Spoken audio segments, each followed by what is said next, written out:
നിങ്ങളെ കുഞ്ഞാപ്പേ ഇത് പെങ്ങൾക്ക് ഇത് കത്താണത് ഇനി പിന്നാലെ നടക്കൂന്ന് അറിഞ്ഞാണ്ടല്ലോ പുളിഞ്ചോട്ട് ഉസ്മാന്റെ സ്വഭാവം ശരിക്കണം അറിയും പറഞ്ഞില്ലാന്ന് വേണ്ട. പുളിഞ്ചോട് ഉസ്മാനെ ഒന്ന് നിന്നാ. എന്റെ ചെറുക്കൻ കുഞ്ഞാപ്പോയി കുട്ടിനെ ഇഷ്ടപ്പെട്ടെന്ന് ഓൻ അത് വേണമെന്ന് പറഞ്ഞു കഴിഞ്ഞാല് ഓളെ കൊമ്പം കാട്ടിക്കണ് കൊണ്ടു. എന്റെ പേര് കോയാന്നാ. ഓളെ വളപ്പിന് പുറത്ത് ഇതാരെഴുതിയാടാ? ഞാനൊന്ന് വായിച്ചോക്കട്ടത്. ആഹാ, പ്രായം തെറ്റ പെണ്ണ് അടച്ച റബ്ബേ. അപ്പൊ 5-6 പേരും കഴിഞ്ഞു. അത് പ്രിയപ്പെട്ട പെണ്ണെന്നാണ് മാനം കെടുത്താന്. നിന്നെ എനിക്ക് പത്തിരി ഇഷ്ടമാണ്. അപ്പൊ നോൻപിന് തുടങ്ങിയ പ്രേമാലേ അത് ഒത്തിരി പത്തിരി പ്രേമം. നിന്നെ ഞാൻ പൊന്നു പോലെ നക്കും. ഇതൊക്കെ ഒരു മനുഷ്യനോട് എങ്ങനെ വായിച്ച് പറഞ്ഞു കൊടുക്ക?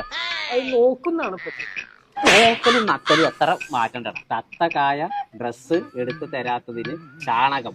നീയും ചാണകം, രണ്ടാളും ചാണകം. ഇപ്പൊ തന്ത കോയ ഡ്രസ് വാങ്ങി തരാത്തതിന് നമ്മൾ ചാകണം, നീയും ചാകണം. ഇന്നേ വരെ അതിനെ കാണാൻ പോകുമ്പോ ഒരൊറ്റ ഡ്രസ് മേലാ ഞാൻ പോയത്. എന്നെ വാങ്ങിയെന്നുള്ളത്